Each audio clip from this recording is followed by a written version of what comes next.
Woo everyone, and welcome to our next episode of Behind the Streams. This is our fifth installment where we are interviewing Mr. SMokiWuff. Mr. SMokiWuff, say hello. Hello, hi. There he How are you? is. Hi. So my first question, and usually, obviously, the most obvious question for any streamer is their username, and you are SMokiWuff. So first question, where did the username come from? Why SMokiWuff? Well, I guess the username is just based on my persona, Smokey, right? So, I guess I became a furry to put it. I mean, I would say this: I've been a furry for a very long time, but I started outwardly expressing that side of myself at the beginning of 2024, and I started getting into the furry community here on Twitch, and starting to think about making a persona. The name Smokey has always been attractive to me for some reason. Like I've like Smokey Robinson, Smokey and the Bandit, Smokey the Bear. For some reason, I just really like the name Smokey, and I just went with that, and it felt like it fits me. So SMokiWuff, Wuff being a wolf, and then I just decided to capitalize the S, M, and W for Super Mario World, because that is like also something that I was getting into very heavily at the time, and kind of starting to dive into Kaizo myself. So that's kind of a short explanation for what my name is. Kind of in the same vein as your initial getting started thing. Is there somebody, or I guess best way to word this is just to simply ask the question, who or kind of what made you decide to start streaming? I know you said that you were became involved in the furry community back in 2024, and it was a lot through the streaming and everything. So I don't know if that's actually where you decide, what made you decide to stream yourself, or where did that come from? Yeah, I don't know if I would say that there was one person in particular, but sort of what I was experiencing at the time was I was getting into Twitch a lot more because I was getting into Kaizo. I loved watching Kaizo and people play it. Um, and then, I found DeFoxy's stream, who was the first VTuber that I ever saw. And I was like, wait a minute, you can just be a Fox streamer? Like, you could just be a furry streamer like that? And then it was like, I had no idea that was a thing. And I thought it was so cool. I was like, what is this?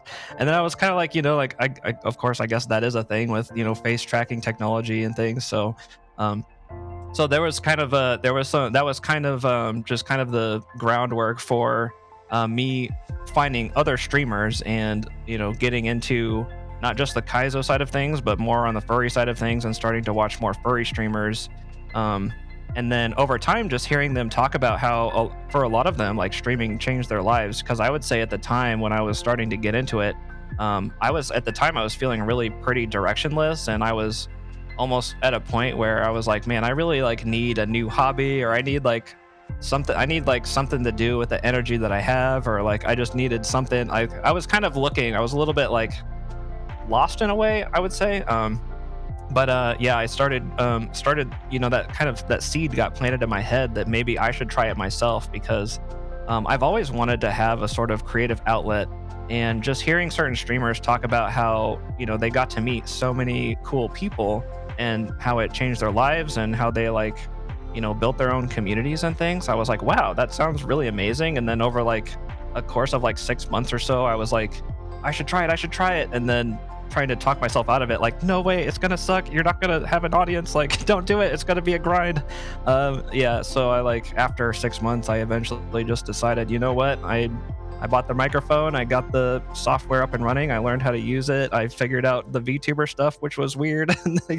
And I went live for the first time in September, which I absolutely don't regret. So yeah, that's kind of the story. And of course, I could throw out some names that were inspiration. Obviously, DeFoxy was one of them that kind of demonstrated to me you can be a streamer, you can be a furry streamer that plays Kaizo, and people like to watch it. First of all, I wouldn't have even conceived that that's a thing. That's a form of entertainment. You can watch a furry play a Mario game. Right. So he kind of showed me that that was possible. But then there were also other streamers, people like Merle Cause and people like Pronzo, who, them talking through how streaming changed their life, it kind of made me think like, hey, maybe this is worth trying myself. So yeah, I eventually did there. So this may be a question that there's not an answer to. Some people have an answer to this that are VTubers. Some people don't. And if you don't, it's fine, but you never know till you ask. If you weren't a wolf avatar, if you were not SMokiWuff, what else could we possibly be looking at? Dragon. Dragon. He has No, an I don't answer. know. Like, I've thought about having a second sort of persona or second character, and I've landed on something what we in the furry community call a scaly or a furless being. I would say usually is some kind of lizard, some kind of reptile that goes by the term scaly, and I think I've landed on dragon. I think I would really like to go in the route of dragon if I'm going to make another character. So easy answer. Yeah. I've thought about this. And I gotta say, I mean, I figure you would use a different name, but if you didn't, Smoky Dragon would just. No, I don't have a settled name, but there's a viewer that I have named Hana Harpist, and she actually had a really great name suggestion that's basically rearranging, or it's an anagram of Smokey, and it's Mikos the dragon, or Mikos Durg, or something like that. Oh, that's cool. I'd be tempted to like do something like that maybe. Unless I think of another name, then it would be that. But that's Right. that's kind of number one right now. And it was cool that a viewer gave me that idea too. Yeah, that always makes things a lot more special whenever it's part of your community that helps you come up with stuff, or they give you something like it could be as simple as fan art, or like emote, or anything like that. It just means so much because they didn't have to do that. They took, even if they took 5 minutes and doodled a sketch of your avatar, just calls. That's 5 minutes out of their life that they gave extra to you and thought about you and spent time they can't get back for you. And it's just, those things are really, really special. 100%. Like it's really blown me away. Even though like I'm not considered a big streamer or anything, I have like a pretty small community, but I've just been blown away at how kind people have been. God, it's almost making me emotional thinking about it. Like what the things that like people have done for me, just for basically playing games online and sharing it. Right. It's really wild. Yeah. Have you ever done a face reveal on stream, or would you? Yeah, I have. I've done that Okay. several times. I actually put a webcam as part of my OBS setup, so now I can actually, like, if I'm talking about something in my room, like for example, I collect crystals. That's why my channel point name is Crystals. You can collect crystals by watching Smokey. Like I've been like, oh man, I got this really cool crystal, and then I turn on my camera and I show it off. Like I've done that before. But I did a face reveal for the first time. I guess technically it was on my Blue Sky profile, where I went to Midwest Fur Fest, and I just decided to be like, hey, in case you see me, this is what I look like. So that was technically, I guess, my first face reveal as my persona. But then I think it was during my birthday stream last year that I did the Lego. I did the SMW Lego set. And that was on webcam, and I was like dipping, even though the camera was pointed down at my desk, I like put my face down. I was like, hey, face reveal. Like, it was kind of like that. So yeah, I mean, I don't think it's a big deal to show my face. I'm not really trying to hide anything. And I think like I don't really have a problem with having my face out there. And I think the big thing is like, I have a lot of people in my life that don't know about what I do.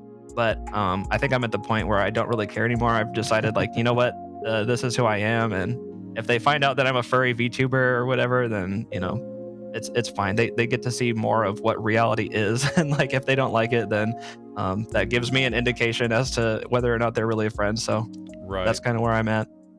Yeah, if the friendship ends over something as silly as avatar on the internet that you're using while you stream a game, then that wasn't really a friendship anyway. Yeah. So we've talked about what got you streaming. About how long have you been streaming? I went live for the first time on September 14th, 2024. So it's been a bit over a year and a half now. Yeah. Do you remember about how long it took you from when you started streaming until you hit affiliate? Um, I think it was right around 2 weeks. It was a little over 2 weeks. Wow, And I would that's say that, yeah, like it's pretty. I feel like that's relatively quick, right? And the reason for that is because I would say that I spent a lot of time in other streamers' communities, in their chat rooms and in their discords. So people kind of had an idea of, my persona or who I was a little bit. And I think that caused people to check me out at least. And then surprisingly, people just kind of decided to stay. hang out there and return to stream and continue hanging out. And it's like, okay, what? This is crazy. All right. And yeah, getting affiliate, man, that was so huge for me. Like that was like, yeah, that was like a crazy time. I was like, I went from, somebody with not really knowing anybody on Twitch at the beginning of 2024, just getting into it, just getting into those communities. And I like was slowly getting into them and, watching all these streamers, and I was like looking up to them and hearing all their stories. And I don't know, it was crazy that I was a viewer, and I kind of became one of them. I became a streamer. So it's kind of a surreal thing. And yeah, getting that affiliate and like the first affiliate stream that I had blew me away. People were very generous, and like after that stream, I literally did not sleep that night. I actually stayed up all night, and I had to take the next day off of work because I couldn't believe what happened.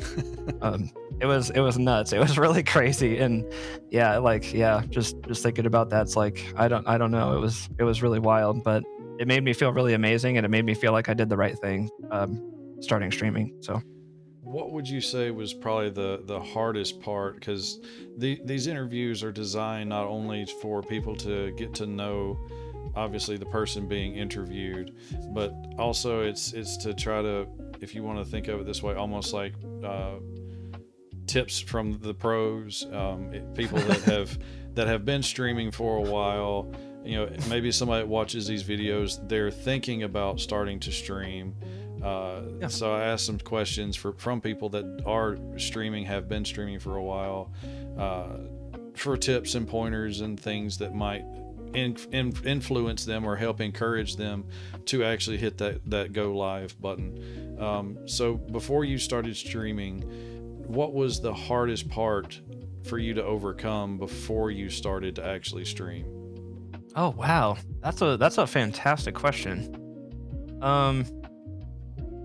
I don't know, there's a bit of a mental block, and I think for me it was like I was so intimidated by the idea of like building a community on Twitch or building an audience, because just the idea that I would go live and you would just have 0 viewers. Like I think my very first stream, I maybe had 3 total viewers.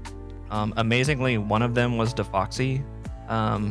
Like it's that the idea of getting the idea of getting comfortable with that, of just showing up with your microphone, playing a game and basically streaming and behaving as though you have an audience, even though you really don't. Like that idea felt really difficult. And I would say that, I kind of got over it by the fact that like, okay, there are a lot of streamers, and like, we're not alone, I guess. Like a lot of people have that experience. And yeah. I think that my idea when I started streaming was like, okay, this is going to be a trial. Like I'm going to expect that nobody ever shows up.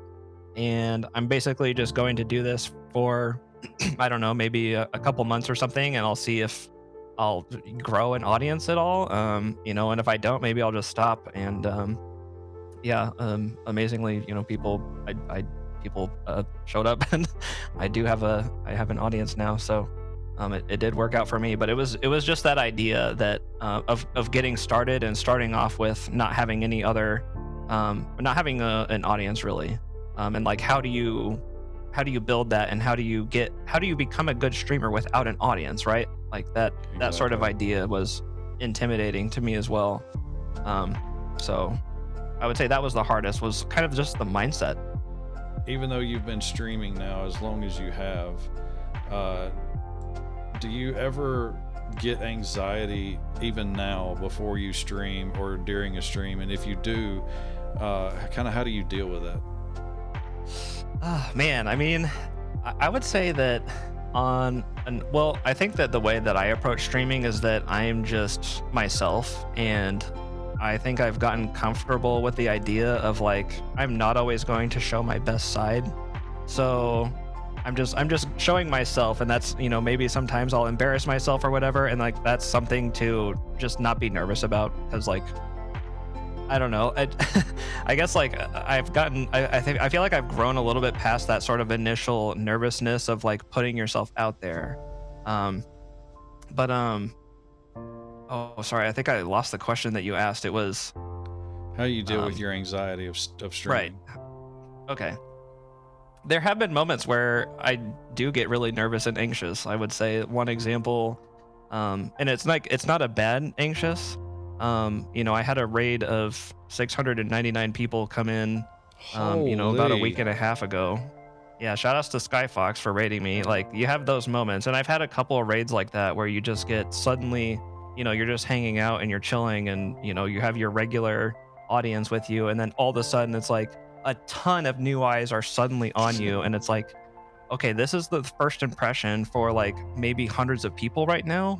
Like, what do I say? What do I do? And there's like that moment that's just like deer in the headlights, like, oh shit, like this is crazy.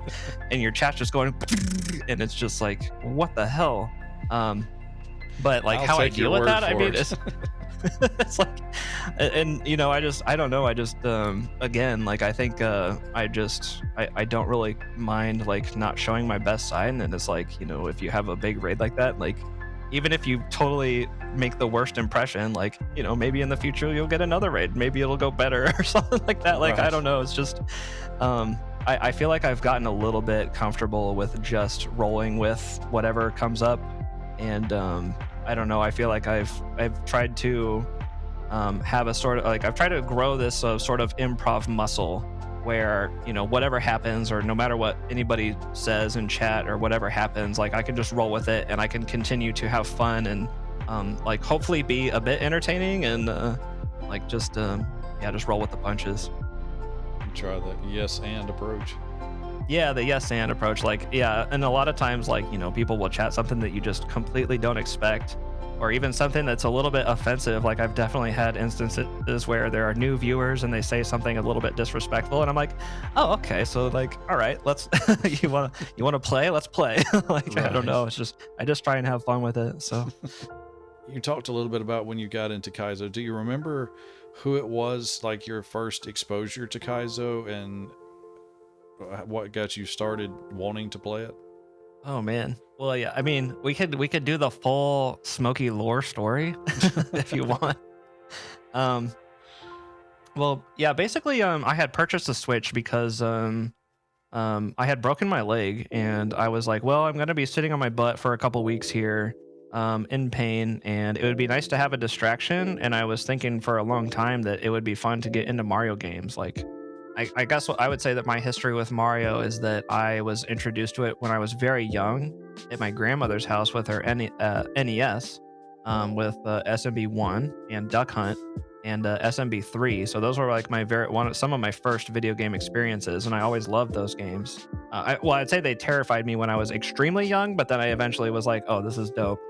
Um, and then yeah, like I remember getting a Game Boy Advance when I was a child, and I would say like probably around puberty, I was like getting into Super Mario World. I played the GBA port for Super Mario World, and I remember playing that a lot and really enjoying that game. Like, I do think of that as probably the first game that I really fell in love with. And I remember like playing levels and replaying levels and playing them over and over and over.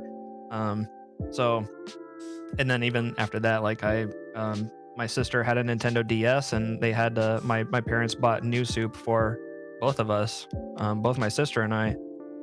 Oh, excuse me. So we would, I played that and I enjoyed that a lot. And then, I remember hearing about Mario Maker coming out, and this was much later, right? This was like the end of my college days, or moving on to the real world and starting a job and stuff. That Mario Maker came out, and I remember seeing bits and pieces of it, but I was like, oh, that looks really cool, but I have to buy a whole game console to be able to play that. And like, I think you also had to pay a subscription fee, maybe at the time, I'm not sure, but it just felt like such a big barrier to me to try Mario Maker, even though I was interested in it. And then even over the years, I was interested in Mario Maker. Like, I thought that was such a cool idea for a game that anybody can just build a level and you can build Mario levels by yourself, and play other people's levels. Like, I just think that that's a super cool idea. Um, so eventually, when I going back to 2023, I bought this Switch. I had a broken leg, and I got back into playing Mario games again because I thought that would be fun. And I just fell in love with it again. Like, I was playing New Soup, and I was basically like, um, I went for like 100%. I was doing all the collectibles, all the challenges and stuff, and I was like, man, this is so fun. And like, I'm glad that I have like video games in my life again, I guess, because I think for a while I kind of put video games down, but I was picking them back up and I was really enjoying it. And then I bought Mario Maker, and that was a turning point when I bought Mario Maker because, well, it's Mario Maker 2 because it's a Switch. Um, I got into Mario Maker 2, and that's when things started really taking off. I just got better and better at the game, and I continued to work toward playing harder and harder levels. And then eventually I came across the word Kaizo, and it's like, oh, Kaizo is like, this stuff is extreme. It's so difficult. It's like, it's almost like it's this like sacred thing. It's like, it's so extremely difficult. And then, yeah, I started just playing harder and harder levels. And then that's kind of how I discovered Kaizo. And then eventually how I think it was basically me trying to learn how to shell jump in Mario Maker 2 that I came across Grand Pooh Bear, and then I came across Barb, and I came across people like Ryukar and all these other Super Mario creators.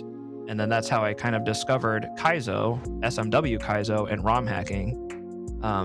And there were a couple of streamers that I was watching content, I think mostly on YouTube at the time, and then I was following Barb a little bit, and then I realized that there's a huge ROM hack coming out at the end of 2023 called Grand Pooh World 3, and people were going to be playing it live. Like, that was a really, really anticipated ROM hack, and I was like, hey, I want to watch people play this live, because I hadn't been on Twitch in years at the time. Like, I was just, I had been a YouTube person, I think, or I don't know.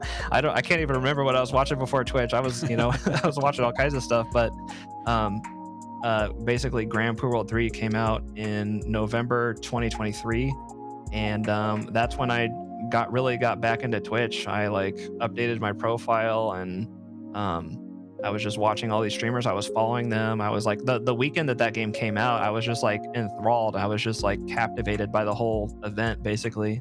And that's where things kind of got started in terms of me watching Kaizo. And then I decided to eventually actually download an emulator myself and start trying these games myself in like early spring of 2024. So that's kind of the genesis of me playing Kaizo. But do you remember what your first hack to play and or to complete was? Yeah, my first hack that I played through all the way, I did all the exits of Jump Half. And that was basically me trying to get reacquainted with Super Mario World physics. And I feel like Jump Half was an interesting experience because, it starts pretty simple. And that game also has a lot of custom ASM stuff that I was really new to as well. Like, I don't know if you've seen or played Jump Half before, but there's a huge variety of levels. You started it. Okay, great. I'll try not to spoil anything, but there is 130 something exits. Yeah, So, like I said, I started. yeah. So that hack had such a wide variety of levels, and it basically was a playground for me to challenge myself and just kind of discover what playing a ROM hack is like. So that was the first one that I completed. And then, yeah, I think I was playing around with some other hacks at the time. Like, I remember downloading Grand Poo World 3 just to see, like, I just wanted to try it and actually see how hard it was for myself. So, like, day one, I was like grinding the first level of Grand Poo World 3, like, before I even knew what a regrab was and before I even knew what slow fall was. So, Wow. like, that was my that was my sort of introduction. And like, I had to like kind of figure things out because I think I spent hours grinding that first level, and I could not figure out why I couldn't get past this one obstacle. And then I eventually was like, okay, let me just find a streamer who has a controller input and let me watch their controller input to see what I'm doing wrong. And then that's when I noticed, like, oh, he's holding the jump button after he bounced. Like, why is he doing that? And then it's like, it's like you just kind of you figure things out like that. Or that's how I figure things out. It's very, very rough, but yeah, that's how things happened for me. Hey, kudos to you for jumping into GPW3. I still have yet to even download it. Like, I do not recommend that, by the way. Like, that's not I would say that that's not the way to do it. That's not like, that's not your first go-to, for someone new to Kaizo. But like, I did end up playing through that game though. Like, I finished almost the entirety of Grand Poo World 3 even before I started streaming, like basically as a beginner Kaizo player, and it was kind of a like, let's just throw myself into the deep end kind of situation. And I would say that that's kind of what it was. It was like, all right, throw myself into Grand Poo World 3, I'm gonna sink or swim. And I eventually kind of swam. I did swim. I did finish the game. So yeah. What is probably the hardest hack that you've ever played / beaten? That's a interesting question, and I almost want to give two answers because, Go ahead. like, I would say that the hardest hack, I would say Casio by default. Like, if somebody came into chat and was like, "What's the hardest hack you ever played?" I'd be like Casio easily. Casio is obviously it's a grandmaster hack, so it's the highest difficulty rating regardless. But I spent, I don't know, it was something like 10, 15, 20 hours on each level in that hack, and that one really challenged me, and it's so extremely strict. And I was like using save state practice, and I was doing everything I could. I was watching clear videos. Like, basically I was like, okay, I'm not gonna solve these sort of puzzly parts of these setups myself. I'm gonna like watch people. I want to see what other people are doing. I'm gonna copy what other people are doing. I'm gonna use save state practice, and it still took me well over 100 hours, 100 something hours, probably 120, 130 hours for 9 exits.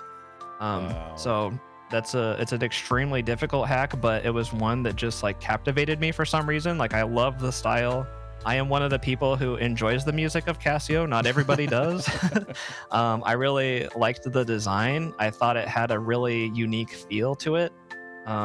So that's kind of what made me stick with it. It was like it seemed like it has like that kind of has a little bit of a cult following, and I would say that I'm a little bit in that cult.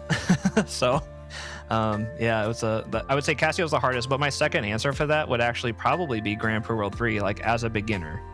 Just as a beginner, trying to work my way through Grand Poo World 3 without having very much experience in Kaizo at all, like that was a huge challenge. But like, Yeah. I for some reason I am so obsessed with this fucking game that like I just did it.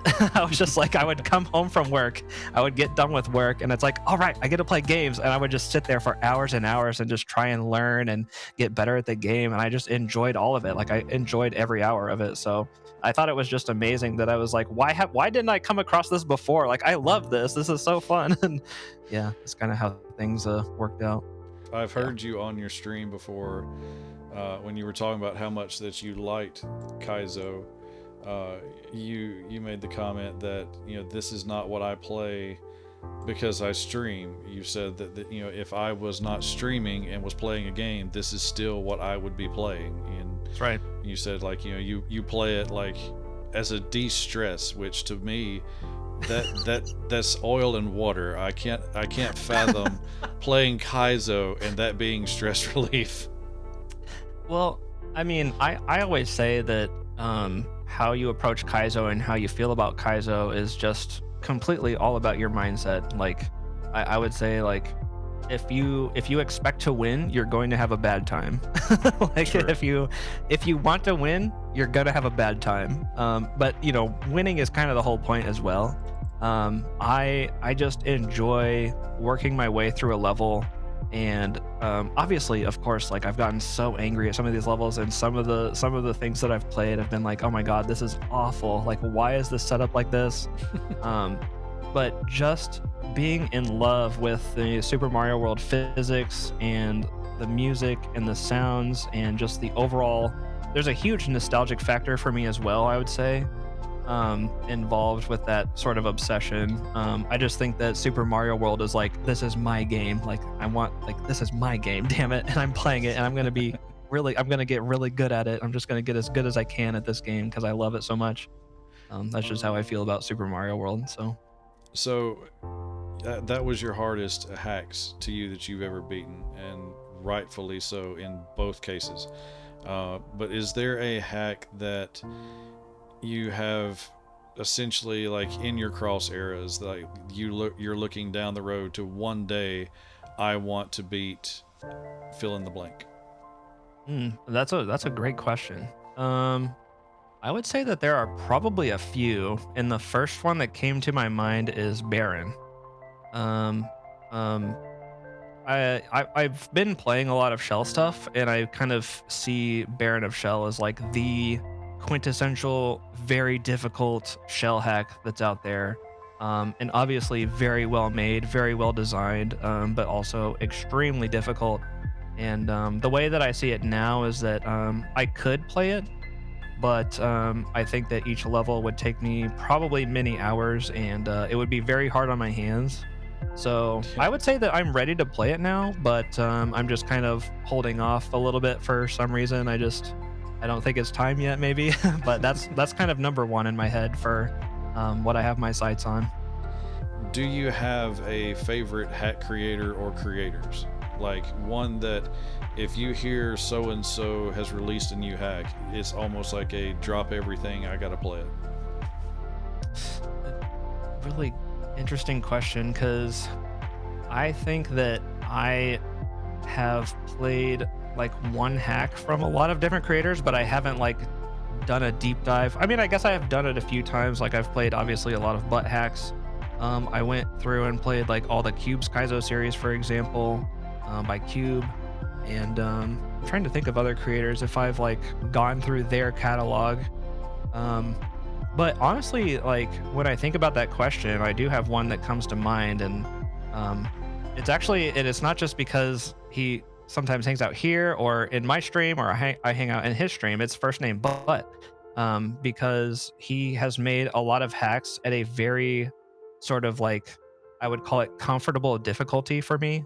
That are like, I just like to open up one of his hacks, and like I can play through it.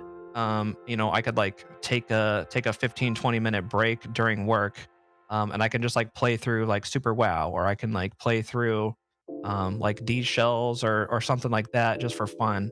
Um, I think he has a good style, and like he's always like pretty fair with his setups and things. Minus a few trolls here and there, of course. You got to have those.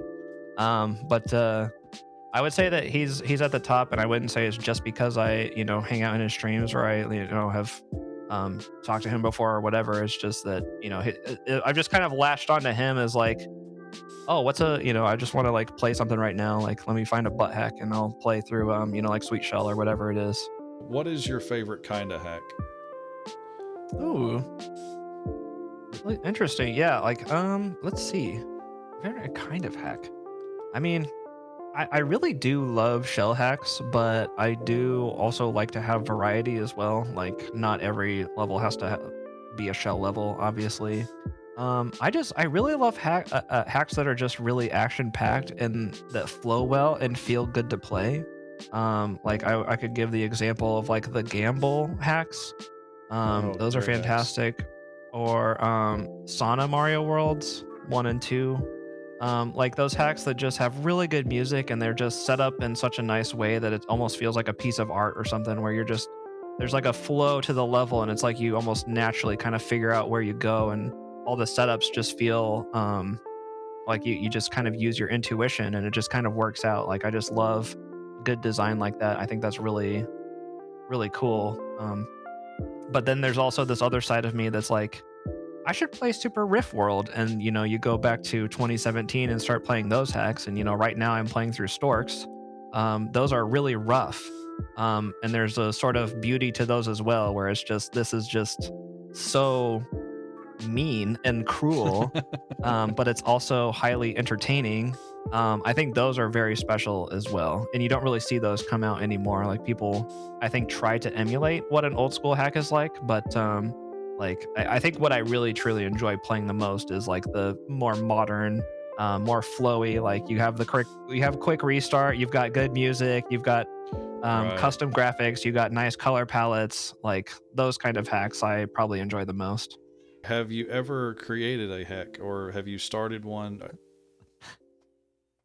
So I have not created a hack. What I have done was I've downloaded Lunar Magic, and I've done like the very basic, like I think I've found a couple tutorials on YouTube and that kind of thing, just to understand things like Map 16 and things like that. And I've only made one level. I have made one level, just to see what it was like, and I enjoyed it. I enjoyed making it and designing it. I haven't like really shared it. I think I put a clip of like an old version on my Discord one time, of just me playing through it. But of course, nobody's like play tested it or anything like that. But like I definitely see that could be in my future. I could at some point I could see myself making a hack and designing levels, and that was enjoyable to do. But yeah, only one level so far. So Do you have a uh, favorite or most hated chocolate mechanic? wow. Oh my gosh, that's a really good question. Let me think there. Like I think that like whenever I have an ASM where instead of jumping, you fall to the ceiling and gravity sort of flips. Oh Um yeah. like there are certain mechanics like that where I get really thrown off. Like if it's in the middle of like a regular hack where it's like normal mechanics and things, like I think that's a good example of one that I would not say that I hate it, right? I wouldn't say that I hate that ASM, but it's like one that like really is like, it gives me trouble, I would say, and it makes me frustrated. But then once I learn the level and once I put time into it, it can become fun. Right. I wouldn't say that those kinds of levels are necessarily not fun. And I would call out, in Grand Prix World 3, the level MMM was very fun. And that's one of those examples of one. But yeah, I would say that there are ASMs where it almost makes the game a little bit unrecognizable. Like obviously another example would be Casio Water, where I don't know what the official name of it on SMW Central is, but basically it's water where you can only swim once. So like that level Love in the Time of Lexapro in Casio Mario World is infamous for being extremely difficult, and like just a really not loved mechanic, because it doesn't really feel like you're playing Mario. It's like you are playing Mario, but it's not very satisfying. It's very just difficult, and it's kind of awkward. And then yeah, for I would say favorite mechanics, that's such a good question. It's honestly something that I haven't really thought about. Like, when I enter a level, like, am I excited to see the mechanic? Um, it might be a little bit of a controversial answer, but I actually really love motor skills. I think Really? motor skills levels are very fun. I love reading those levels, and like I personally have good experiences with them. I know that not everybody does, so that might be a little bit of a surprising answer, but I actually really love motor skills. It's one of my favorite mechanics if the level is like designed well. But Gotcha. So that's the favorite chocolate.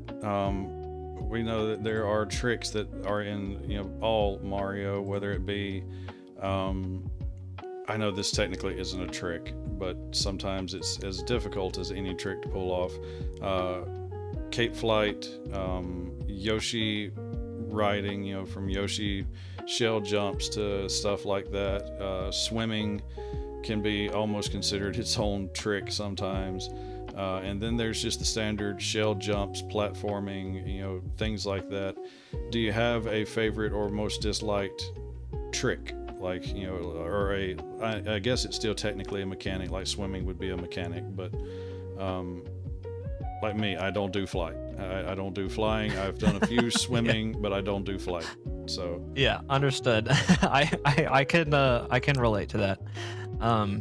I really still to this day I find shell jumps very just extremely satisfying. Just once it takes a long time to learn shell jumps, but once you get them, I wouldn't say that. I mean, people say shell jumps are free. I almost agree with that, but I would not, because it takes a long time to get good at them. And once you're good at them, then you're good at them, and they kind of do become free. But I still find shell jumps one of the most satisfying things to do in the game. And as well as just like I really enjoy the slow fall mechanic of Super Mario World. So just a good old regrab, just a nice satisfying regrab. Like sometimes you're doing a really high octane level and you're getting to the end of the level, and just the last jump isn't something insane. It's just you're doing a massive jump and you're doing just a long little regrab under like some like low hanging spikes or something like that, and you go through the finish lines. Like that's so satisfying. Just the oh yeah. blink and just flat. Just I don't know. I'm just imagining in my head a hack that I played recently. That's just like, man, that's so satisfying. But yeah, shell jumps and just the like a low bounce regrab sort of situation. Like those are always so satisfying to me. And then yeah, I guess for a least favorite sort of vanilla mechanic, that's a good question. I kind of am leaning towards saying cape as well, but I also find that cape can be really fun. Like for example, I ended stream last night playing a cape level in Storks that's actually really fun, because of just how it's designed. So like you kind of come across certain mechanics that you maybe not be a big fan of, but if the level is set up in the right way and it has fun setups, then it can actually be really fun. So I would say maybe cape, but at the same time, like if the level's designed well, then I enjoy it, of course. And then like I still kind of find Yoshi a little bit awkward. Like I don't know why, but when I'm on Yoshi, I've mounted Yoshi. It's like the game just feels different. The way that you move left and right feels like a little bit heavier or something to me. And of course, like mounting, dismounting, ditching Yoshi, and those kinds of things are fun. But yeah, I think Yoshi mechanics are still a little bit rough for me. So and then like of course everybody I think kind of mentions swimming as maybe not their favorite, but I wouldn't say that that's at like the top of my list of hatreds of Super Mario World. But like if I had to choose between doing a regular platforming level versus a swimming level, I'd choose the regular platform level. I'll just put it that way, I guess. But I honestly I do think that Super Mario World swimming is actually really well made. You can have a lot of control in the water, and once you hone in on those skills, like water levels can be really fun. So that's kind of how I see it. Yeah, and something that goes along with what you said earlier about the mechanics and everything. I've seen vanilla and chocolate mechanics both. I can hate it or love it, all depending on how it's executed, like how the level is designed. Like you said, that one level that you just played in Storks with cape was actually fun. There's a lot of levels that you can play with cape that aren't actually fun. Yeah. I might have played some of those levels as well. I know that like with Pixel, one of his most hated mechanics is double jump. He doesn't like it, and I don't either. Oh, okay, yeah. I mean, when you ask me the question about mechanics that I hate, if I could have a list in front of me, maybe my answer would be different. But I understand double jump hate because you cannot regrab. Exactly. Like that's so hard. It's so tough. And that's why I don't like it either. That's why Pixel doesn't like it. But then I don't remember what the hack was that he was playing, but he played it, and even after playing it for a little bit, he said, I can't believe I'm going to say this, but I actually may have found a double jump that I liked. and it's because they moved the double jump button from jump, I think, to one of the L or R's. So you could still re-grab, but you had to press a different button altogether to do your double jump.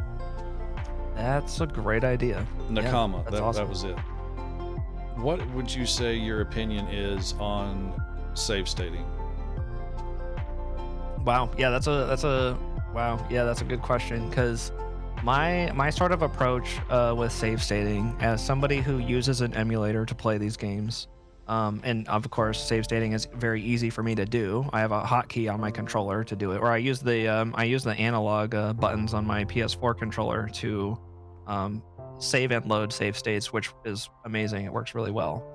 Um, I am sort of the mind that I personally like to complete or clear a level as an intender created it. So if there is, from the start of the level to a checkpoint, I will complete in one go, and then I will complete from the checkpoint to the end of the level in one go. But in the meantime, my sort of mentality is I won't use a save state to practice unless I really think that that's going to make my experience more enjoyable. Because at the end of the day, like, it's a game. I'm not trying to like prove how good at Mario I am, right? Like, I'm just wanting to enjoy myself. So if I'm in a level that's longer than I hope for, or longer than I'm enjoying, and maybe more difficult than I am enjoying, then sometimes I will put down a save state at a certain part in that level, and I will say, okay, I'm going to maybe cut this up a little bit and practice it in chunks, with the idea that I will eventually complete it as the creator intended from, each section. So I will complete one section in one go, and then that's how I feel. I feel that is still a legitimate, clear, if that makes sense. So that's Yeah. how I personally see it. Of course, I'm obviously, there are a lot of folks, I would say, that more in the earlier days of Kaizo, it almost seemed like it was like a little bit taboo to even use save states at all, because people are like, well, this is Kaizo, you need to grind it, and this is how you're going to get good. Like, you need to put the work in, and you need to put the time in, Right. to be able to get good at these games. But I have maybe a more flexible maybe, or maybe somebody might see it as a weakness or something like that. But I think at the end of the day, like, I want to be able to enjoy the game, and if I think that using save state practice to like help me with a certain section that's particularly difficult for myself, then I will do that. So but I find that sort of mentality interesting, to say like never use save states ever, as though the main goal is to get good at the game, and the main goal is to like be a grinder. I guess I don't know. It's something that I don't really quite understand myself. But maybe had uh, if I had discovered ROM hacks in like 2015, and I didn't have the ability to save state, then maybe I'd agree with them too. Who knows? But Right. that's how I feel about it. I would say that I have come across some. I mean, I've seen like some comments on SMW Central, and I don't know if it's like joking around or if it's just kind of memeing, but it's like, you better not use save states on this. But those comments that I see are from like, I don't know, so like 2017, 2018 range, Yeah. that sort of timeline. But even recently, I've seen he's a pretty well-known streamer. I won't name him. I don't think it's necessary to. That he had an interesting viewpoint about save states, where from the viewpoint of a creator, he's a I don't know if he's a full-time creator, he might be, but he posts, I think, like YouTube clips of Kaizo clears and things like that. And his sort of thinking was that, or he was kind of talking about how he was annoyed at how there are some creators who use save states to practice. And I think that, I mean, maybe I would have to go back and actually see that that's exactly what he was referring to, is save state practice. But he was sort of making the argument that, like, if you're using save states to practice, you didn't really put the time in, and you kind of have like a stolen valor. And in terms of being able to put out content, like, you're able to put out more content if you're able to work through levels faster or more quickly. Like if you're able to use save state practice and beat a level in 2 hours versus maybe you don't use save state practice and it takes you four, you can complete and release more clears using a sort of tool that helps you do it more quickly and be able to put out more content. And like he's this sort of he has the old school mentality. He probably doesn't even have the ability to use save states, like he's using the Super NT and doesn't have the firmware to do it, for example. Like he's at a disadvantage as somebody who just rejects the whole idea of save states. That was like the only argument that I've really heard somebody actually say out loud on stream. Otherwise, there are people that just by principle, they're just against them for their own reason, and that's their prerogative, and I respect it. Like they can think that. But my opinion at the end of the day is save states are a tool for time management. That's how I sort of view them because it's time management and it's frustration management because Exactly. like obviously when you're working through a Kaizo level and it's a long one and it's a difficult one, you work your way through each obstacle and you kind of progressively make your way. You get past the first one. Okay, now you can do the first and the second. You're doing the first and the second, and then you're getting to that third obstacle. And just to be able to learn what that third obstacle is, you have to execute the first two.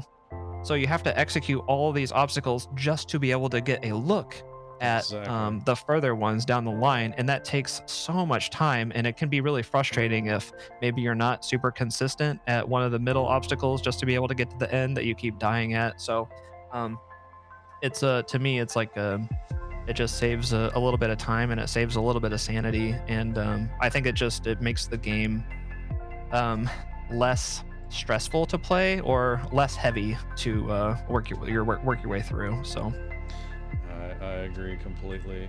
The only time that I would be, I guess that I would be angry about someone using save states is if it was like for a speed run or like a competitive nature.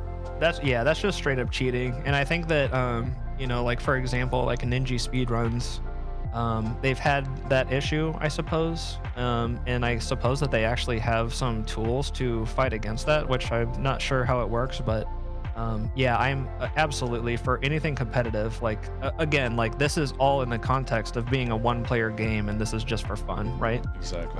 But for the nature of competition, like everybody has to have the same playing field, period. So I agree, yeah. Are there any emotes in your channel that have a special significance or story behind them?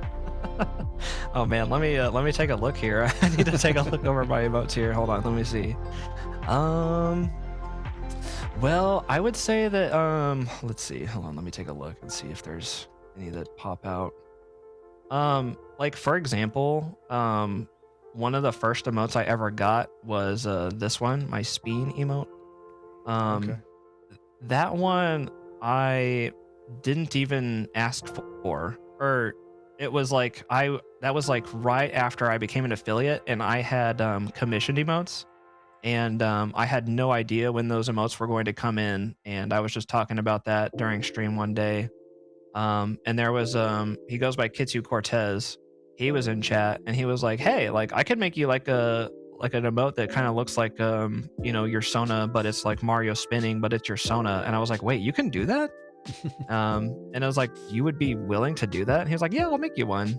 And then it was like a short time later that he sent me that file, and I was like, what on earth? Like that looks really cool. It's really good, and like that's like one of my first emotes, and it's honestly still one of my favorites. And I thought it was just really special and really kind of him to just be like, "Hey, I know you're like waiting on emotes, but would you like to just have one just in the meantime?" It's like, oh, this is like actually one of my favorites. So I guess another kind of fun one is the sniffa. Like I made that myself. I recorded that myself. Really? And that was fun to make and that was fun to do. Yeah, like trying to find a short video clip that looks like sniffing. I That was was wondering fun. where that one came from and how you managed to make it. Yeah, I made that one myself. Is there any of them that don't really make sense if you don't know a backstory behind? Okay, let me see. Because I feel I like mean, there's almost always at least one emote in every streamer's channel that when you're just looking through the list, there's just one that you're like, what the crap is this? And if you don't know the backstory behind it, it makes no sense whatsoever. You know that it means something, but you don't know the story behind it. yeah, yeah. I do think that my emotes kind of explain themselves. Like what I really value in emotes is that it's really clear what they're trying to convey, and there's like a clear emotion associated with the emote. Um, so like that's kind of where all my emotes are, or like that's kind of how I decide to um that's how I decide what my emotes are, basically. But the one that I would say to answer that question would be this one, which is the muncher clap right here. It's still kind of self-explanatory, but basically, well, in the furry community on Twitch, and I don't know how familiar you are with furries on Twitch, but A little. there are a lot of people into a certain thing called vor, and there's a pretty well known and widely used emote called vor clap. And this is basically just kind of a play on that, where it's a muncher eating me instead of a giant Gotcha. animal. Gotcha. So that's a brilliant emote, and that was done by Frazbright, one of my moderators. And yeah, he's like a pixel artist, and he knows how to animate like that. So I commissioned him to do that one. So that one, like just looking at it, it's like what's going on there. But yeah, It does have a story behind it. there's a little bit of context. Yeah, for people who spend time on furry Twitch and who have seen Vorclap, then they know what it is. Yeah, But you know. that one needs yeah, this one needs a little bit of explanation. So in that kind of same vein, and if you, like I said, if you don't want to answer on the first thing that pops in your mind, you don't have to. But whenever I ask this question, it's kind of whatever comes to mind first is what I'm looking for, and that is, what would you say is one of the most memorable things that has ever happened to you while streaming? Ooh, oh man, there are a lot. There are really a lot. Um, And it hasn't got to be just one, two. no, I do think that there's a lot of luck involved. And Agreed. I think that it really just kind of has to do with your natural and authentic presence, right? Like, you could be a streamer and not have a great streaming presence, or you could just have this like really powerful aura that just attracts people, and it's kind of unfortunately one of those have and have not things. But of course, like people can also grow and evolve as streamers over time. If they start off slow and people aren't sticking around, they can obviously catch a stride and start growing their community. And like, I mean, there are obviously examples here on Twitch where not to purposely name drop, but there's a really kind of amazing example out of a streamer named Ludwig, who I think for the first year on Twitch, he had like 0 to 3 viewers, and then now he's literally one of the biggest streamers out there. So you never know what can happen. I would say that as a streamer, as long as you keep doing it, the door is open and the opportunity is there. But if you stop streaming, that door closes. So I think the main thing is like, if you really enjoy it and you're really interested in doing it, keep doing it. What advice, what's some of the biggest pointers, the biggest things of advice that you would give to someone if they came up to you and said, Smokey, I'm thinking of streaming, what's your advice? Yeah, I would say like examine why you want to stream, because I think that obviously as human beings we have a desire to be seen, and we want to be validated, and there's a sort of romantic idea of being a streamer and like having fans or having an audience or something like that. But I would say that it's not necessarily a red flag, but it's something to keep in mind and watch out for. Like, because that's something that I have wrestled with. It's like, am I doing this for my own ego, or am I really doing this because I think it benefits my life and I'm really having fun? There can be a little bit of both, but I would say that It took me a while to convince myself that trying streaming was the right thing to do because I was so aware of that ego aspect that I kind of told myself, like, okay, I'm already playing lots of Kaizo. I'm having these really crazy experiences that I wish I could share. I would be doing this on my own anyway, so why don't I try sharing it? And basically, I try to approach streaming myself from a place of I just want to have fun. I want to have a great time doing this, and I want to share it. And if nobody shows up, then I'm having a great time, and I'm at least putting myself out there regardless, because I would be playing these games anyway. So I'd say like I spent a lot of time examining like why do I want to stream? What's the reason why I want to? Like what do I imagine in my head is like that starting streaming is like a great idea, right? And I would say that for me it's at this point it's like it's literally just fulfillment. It's therapeutic. It's really fun. I've made a lot of friends. I love talking to people. Like those are the main things that I love about streaming, and like the audience and the numbers and everything is secondary to me, but those things also do affect my mentality as well. Like if I have a bad stream, then I kind of feel bad. If I Right. have a good stream, I feel good, and that's something that's just you just have to deal with. um so that's like kind of number one, but also like I would say that, obviously to be able to grow an audience, um I think the best way is to be a chatter. Be a chatter. Go and hang out in streams that you authentically, genuinely love hanging out in. Go and find those communities that you really, truly enjoy hanging out in. And I mean that as like you naturally gravitate toward it. Right. Like when you're sitting down in front of your computer, like who do you actually want to click on? What communities do you actually want to hang out in? And hang out there. And show yourself there. Chat there. Um, be open about yourself if you're comfortable, whatever your comfort level is. Um, just be present. Be present in other communities, and people will start to know who you are. And you'll maybe start joining Discords. You'll start making friends. You'll start talking to people. And then before you even go live, people will know who you are, and they will be much more likely to click on your stream. Right. Um, so, like setting a foundation like that, I think is probably the best way to like start a successful stream, because if you know why you want to do it and you sort of mentally work through like the reasons why you want to stream, and I would argue, if you have something that's beyond like I want to make money, I want to be famous, I want to have fans, if you're really doing it to have fun and enjoy yourself and have like a fun, fulfilling hobby where you build a community, like that's a fantastic reason. I think that's something that like I can't even I can't even begin to describe how much streaming has changed my life. It's just completely changed everything for me. It's like completely lit up my life, and I've made so many friends, and I've had just so many amazing experiences, and that's the main reason why I continue to do it. So the numbers and stuff, of course, feel good when they're up, and they feel bad when they're down, and that's just a part of the thing. But it's not the main reason why I do it.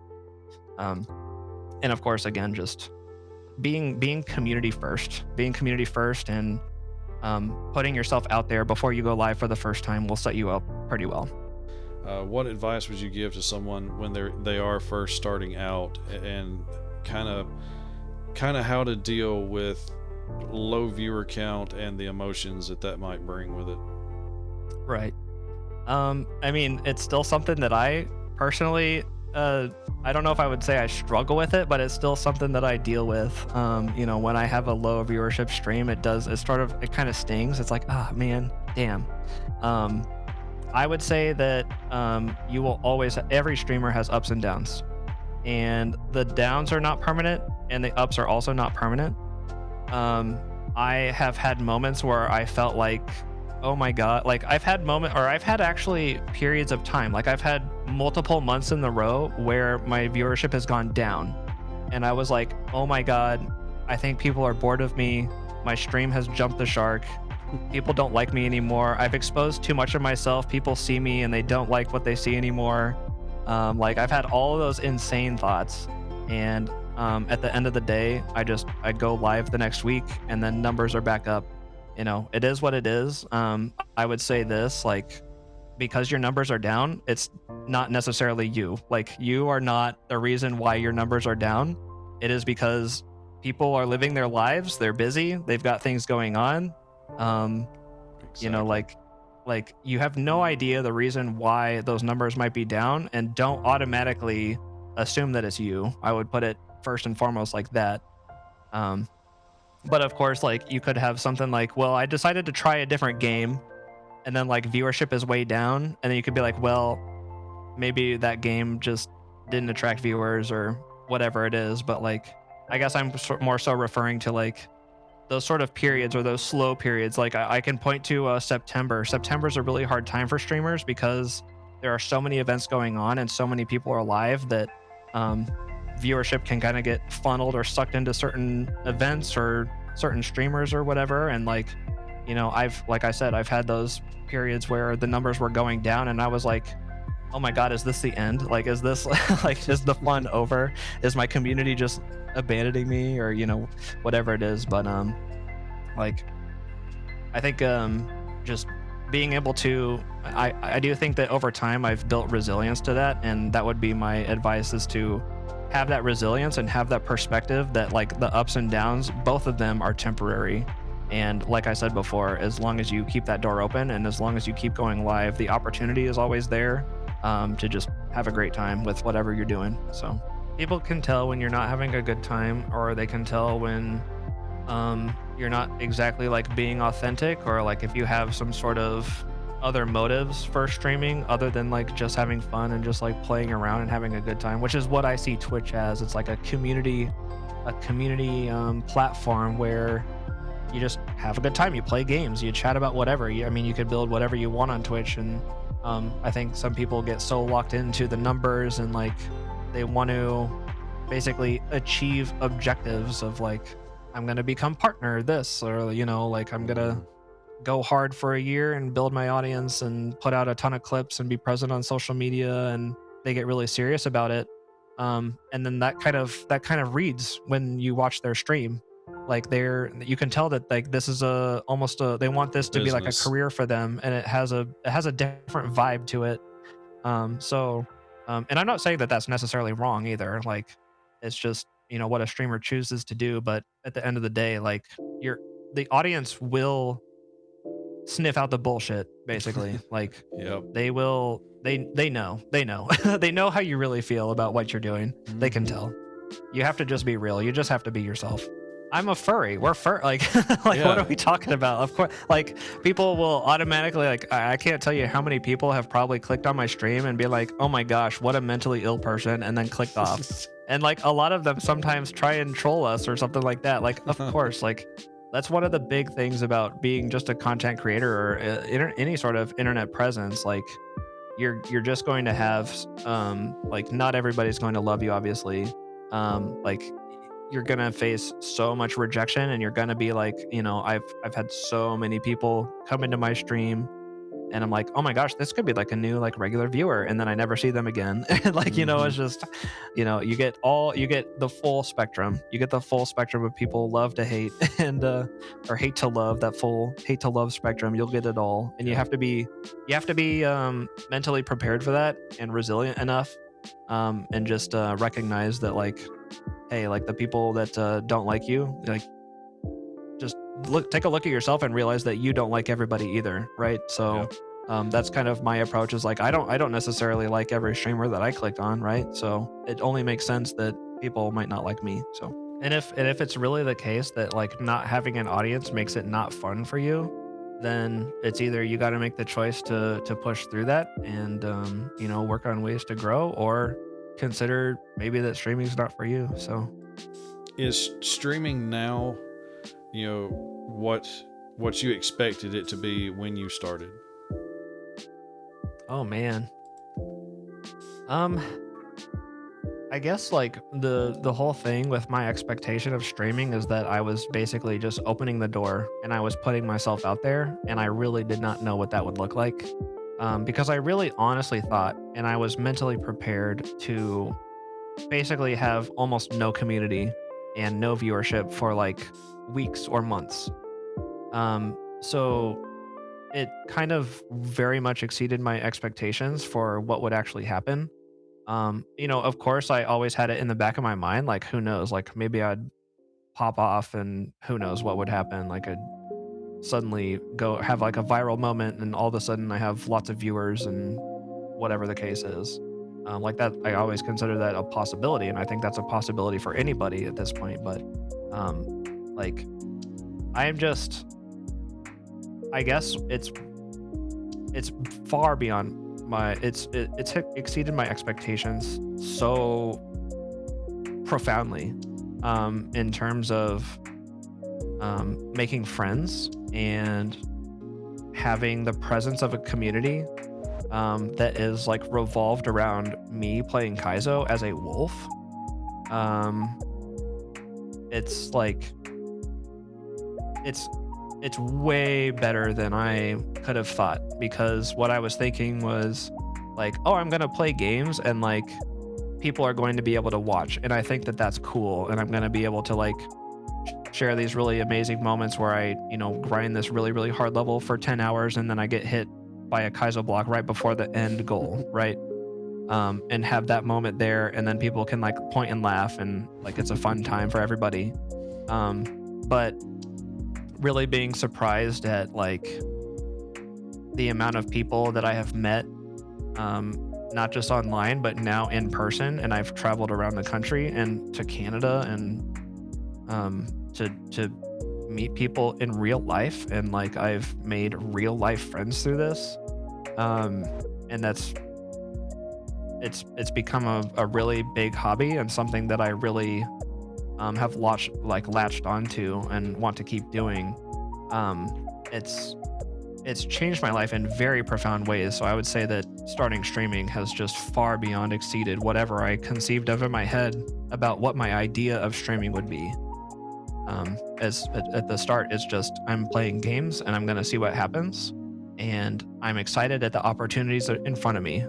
And now, looking back over the past year and a half, it's like, oh my god, like, like it's really remarkable. It's really crazy, and I'm like blown away by the whole thing. It's changed my day to day so much compared to what my life was before streaming. I'll just put it that way, for sure. Easily the best hobby I have ever started, no doubt, no question.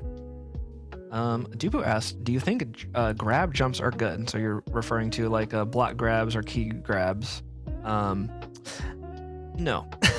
Well, okay, so but I would say this. I don't know. I've had I don't really find them fun, I would say. Like they're kind of like a pure, it's just like a weird mechanic where I don't know, it's just pressing two buttons at the exact same frame as being a part of like a fun game. I feel like there are some setups where it's just I guess I would say that I've run into some really rough levels where it was just littered with key jumps, and it was just like, this is hell, dude. Like I'm like going at a really high velocity. Like I'm trying to think of what's the example that I'm like so I have not completed advanced shells, but I've gone through I think about 11 exits, and that hack is just completely littered with key jumps. And it's shocking how many key jumps were in there, and it was like, okay, this is very excessive, and this level of difficulty with this shell hack, it's a Kaizo master hack. I feel like the worst part about key grabs and block grabs are when you fail, it feels so bad and it's so easy to fuck up. And it's like, I don't know, it's one of those things where it's like, oh no, it's not difficult. You just press two buttons at the same time. It's not difficult. Like anybody can do that. But I don't know, it's not. The hard part is that you don't press them close to the same time. It has to be the exact same time. Same frame. Yeah, the exact same frame. Like, I don't know. It's like it can be satisfying when you do a block grab like in the middle of a run, like you just like you're like jumping, just jump, boop, boop, and then you grab the shell and you're jumping, and it's like, oh, that was cool. But it only feels good when you can do it, and like when you fail, it feels like disproportionately bad. Like I don't know how to explain it, but like failing a key grab or a block grab is just like this just feels bad, and it's not fun enough to feel this bad. I guess I don't know. Agreed. Yeah. Um, but like I would say that they don't like.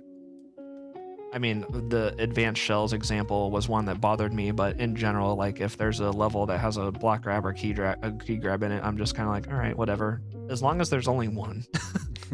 Right. You know, if there are two key grabs in a level, that's two too many, but like one is acceptable.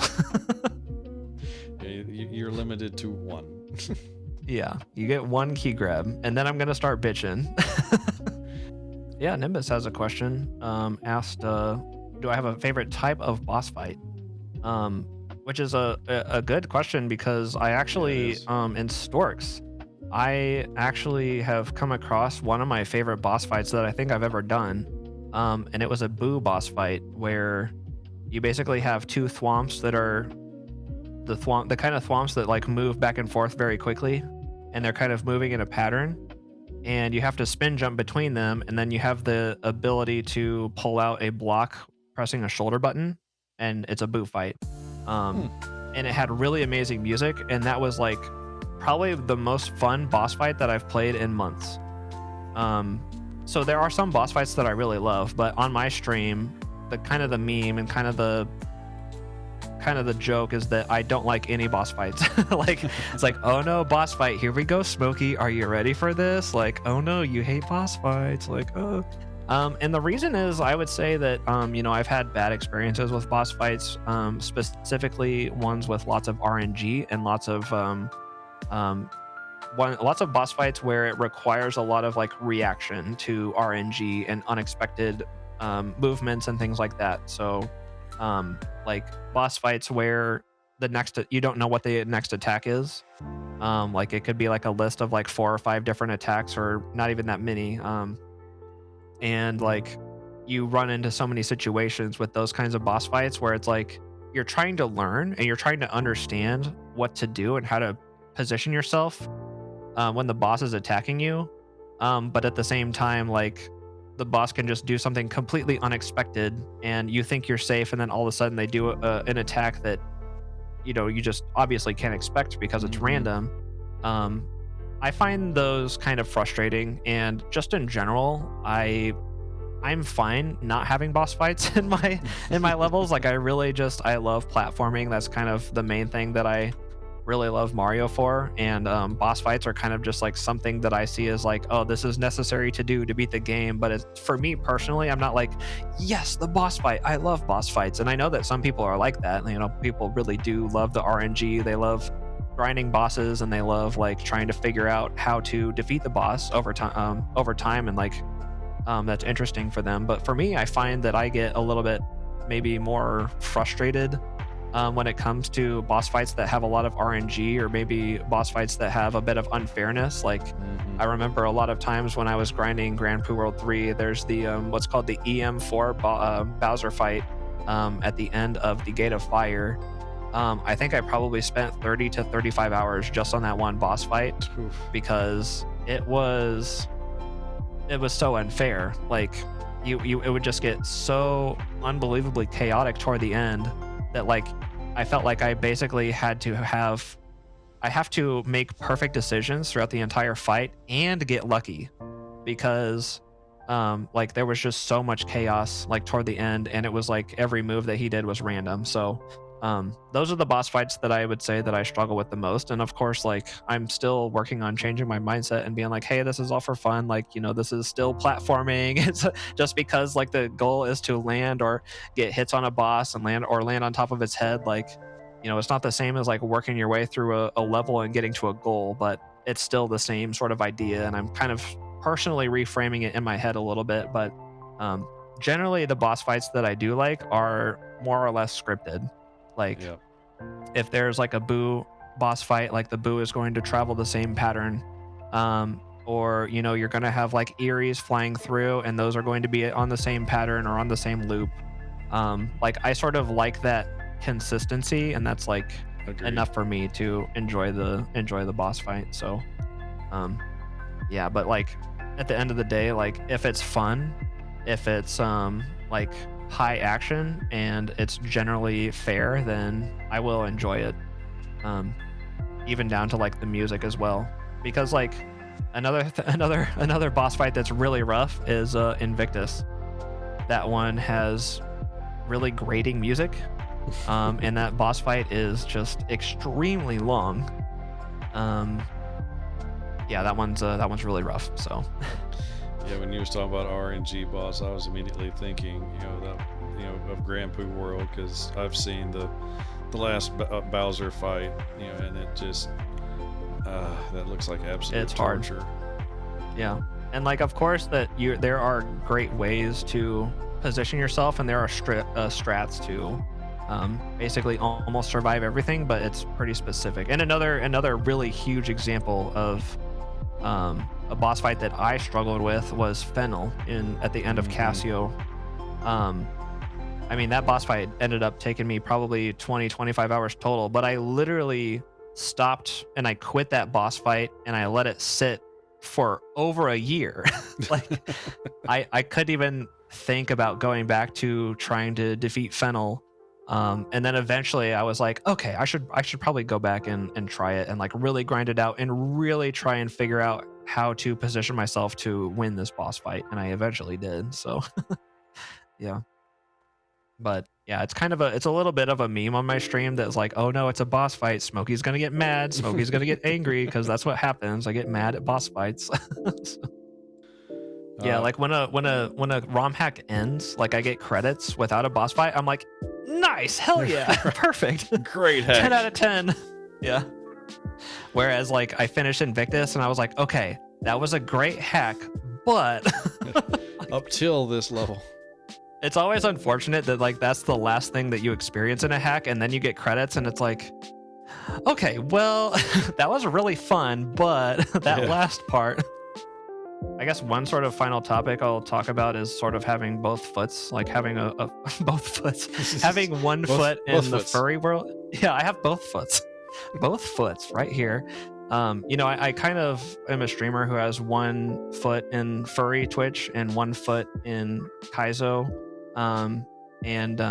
Like I feel like that's a really cool intersection of Twitch, because like they're so meshable. Like I'm very glad that so many people are open in the Kaizo community to including people who decide to express themselves this way. Like, don't get me wrong, like I understand how cringe I look to some people. Like it's fine. Like I get it. I understand.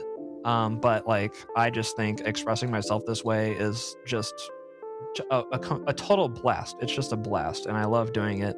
And I don't ever plan on stop being a furry, but I would say that I would like to start putting more weight on that foot that's in the Kaizo side or the SMW community side, and obviously keep myself planted in the furry community and continue growing and expanding there as well. But like I still see a lot of potential friendships and connections over in the Kaizo community at the moment. So I don't know. I'm just all that to say, like, I'm really pleased and happy with, where I stand here. And I feel like just applying myself authentically, and this is really what I want to do. And I find that this is like, I don't know. I feel like this is a perfect space for me. So I'm grateful for that. I think I've always been like a furry ally, and I've always been intrigued by the community, and like, oh my god, that like it seems like it's a lot of fun to go to conventions and like hang out with furries and do that kind of like have that kind of lifestyle. But like I've enjoyed furry content, and I've loved anthropomorphic characters since as long as I can remember. So on a part of me is like I've been a furry basically forever. But I didn't start outwardly expressing it until literally just over 2 years ago, where I, came up with Smokey here. So, that was kind of my beginning. It was very special to go to MFF in 2024 because that was the first time that I had met a lot of people that I had known online. I got to meet in person for the first time.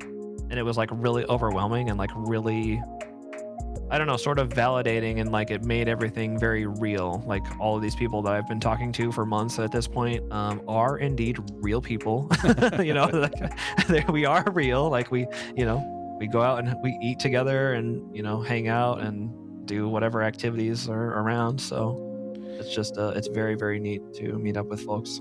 I think for me personally, I definitely default to introvert, but I feel like I have a sort of switch that I can flip.